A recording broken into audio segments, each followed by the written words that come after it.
بسم الله الرحمن الرحیم. السلام علیکم ورحمت الله وبرکاته. عزتمند مسلمانان ورونو خويندو، امید لرم چې تاسو به روغ جوړ بئ او خوشحال بئ. زما د الله رب العزت نه دا دعا ده، دا سوال دی چې تاسو چرته هم یی، الله رب العزت مو همیشه د پاره روغ جوړ خوشاله و آباد ساته، امین. عزتمندو، نن د یوې نوې او خاص وظیفې سره زه ستاسو مخکې حاضر یم.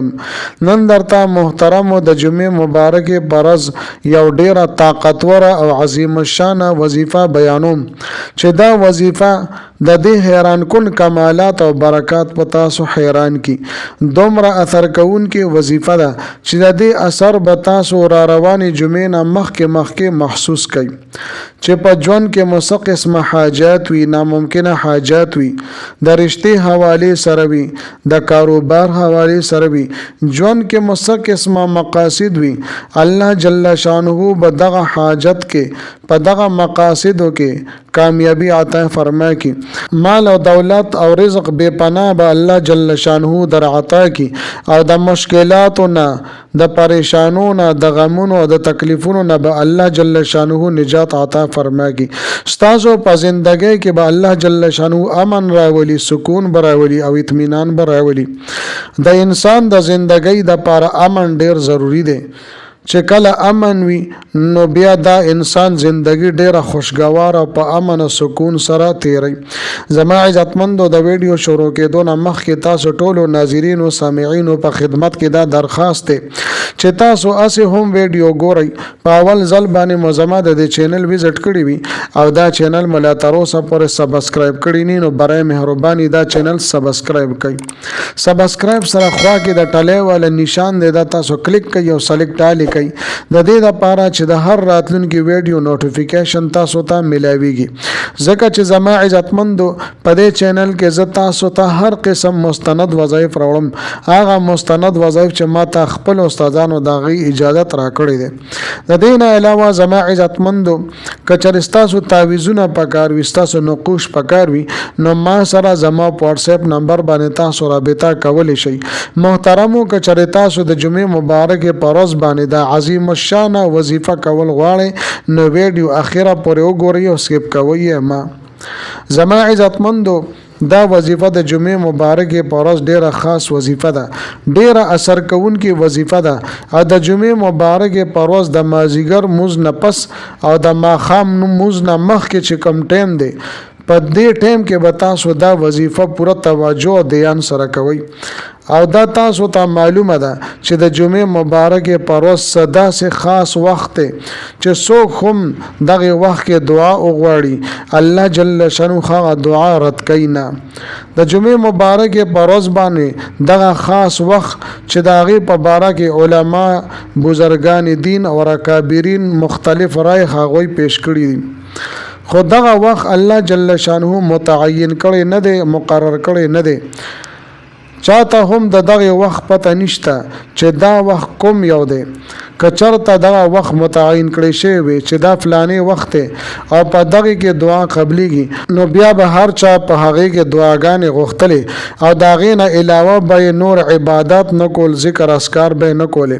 بس صرف دعا به غوښتله چې په دې وخت کې دعا قبليږي، داغې نه علاوه به دعاګانې نه غوښتلې. لہذا زما محترمو، دغه وخت الله جل شانه خفیا او پټ ساتلې دي او متعین کړی نه دی.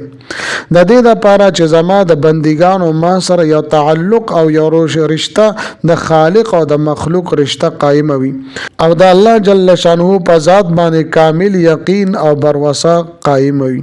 نو بیا تاسو خپل ژوند ته ګورئ چې الله جل شانه سره دا کوم تعلق ته د دې ثمره ته څومره ملاويږي. زما عزتمندو، مونږ باندې چې کله مصیبت راشي، پریشانی راشي، نو زر دنیا طرف ته متوجه شو او د هغه حل په دنیا کې تلاش کو. کوم چې اختیاري تا ته الله جل شانو وس درکړی دی طاقت درکړی دی توفیق درکړی دی او ذهن درکړی دی هغه به استعماله لیکن غواړي به د الله جل شانه نه دعا به د الله جل شانه نه غواړي او پوره توجه سره او کامل یقین سره چې الله جل شانه به ضرور زما دا کار کوي زما دا حاجت به پوره کوي دا بیماری به مې ختمیږي دا مشکلات او پریشانی به مې ختمیږي او دا کاروبار او روزګار به مې روانيږي او ترقی به پدې کې ماته ملاويږي بهر حال زما محترم علما پدې کې خپل رائے پیش کړي چې د مازیګر نه واخلې تر ماښام یعنی د انور پریوتو پورې دغه وخت او بعض علما فرمایي چې کله امام د جمعې پر ورځ باندې خطبه تکینی نو د منځ د ختمېدو پورې دغه ټیم د سوال قبلېدو ټیم دی بهر حال زما محترم پکار د چې د جمعې مبارکې پر ورځ س ټایم مونږه او باسو 10 منټه 20 منټه او پای کې دعاګانې وغواړو ذکر اسکار کو زکه چې سپته لګي کې دې شي دغه لمحه کې الله جل شانو زمونږه دغه دعا قبول کړي لہذا محترم چې په ژوند کې موثق قسم حالات راځي څه قسمه پریشانی راځي بعد زمونږه هغه رونه چې هغه د رښتې حواله سره ډیر زیات پریشان وي نو د رښتې د لپاره ډیره مجربه پاورفل وظیفه ده او دا د الله جل شانو د اسم مبارکه یو مختصره و اسانه وظیفه ده نو دا وظیفه تاسو په مناسب او بهتر ځای کې د رښتې کولو د لپاره هم تاسو د وظیفه کولی شئ دغه رنګ زما عزتمندو دا وظیفه او دا عمل د هغه چا د لپاره چې هغوی د بهر ملک ته د تلو کوشش کوي او سم مسایل او مشکلات سره مخ دي نو دا هغوی د لپاره هم دا وظیفه ډیر عظیم الشان ده او زما عزتمندو د دین علاوه د کاروبار د لپاره د روزګار د لپاره یا یو کس دی په ډیرو زیاتو قرضونو کې راګیر دی او ډیر مشکلاتو سره گیر دی نو هغې دپاره هم تاسو دا وظیفه دا عمل کولی شئ ان شاء الله تعالی قرضونه به مو الله جل شانو ختم کی د مال او دولت او د رزق تنګي به الله جل شانو ختم کی بس محترم دا خبره یاد ساتئ چې کله تاسو وظیفه کوئ څه تاسو وظیفه کوئ نو د الله تعالی د رضا دپاره کوئ چې الله رب العزت سره زما تعلق جوړ شي د الله رب العزت دا پاک با برکت نوم اخلم چې الله رب العزت سره زما تعلق جوړ شي زما عزتمندو اوس راځم وظیفې طرف له مکمل ترتیب او طریقې کار ز تاسو ته بیانوم ډیره مختصر وظیفه ده او ډیر لږ ټیم په لګي کله چې تاسو د جمعې پر ورځ باندې د مازیګر مونځ کو نو بیا به زما عزتمندو په خپل ځای باندې تاسو کېنئ او چا سره به خبرې اترې نه کوئ درې پیرې به تاسو درود شریف ووایئ ښه دا ده چې درود ابراهیمی تاسو وایي کله چې م درود شریف وي نو بیا به 100 مرتبه 100 پیرې به انتهایی توجه سره عجزه سره دیان سره تجوید سره یا رحمان یا رحمان یا رحمان 100 مرتبه و تاسو د دې ورته وظیفه وکئ او بیا به اخره کې 3 پیرې تاسو درود شریف وایي او بیا به د دعا د پاره لاس پورته کئ د الله جل شانه نه به دعاګانې وغواړئ ان شاء الله تعالی الله رب العزت به د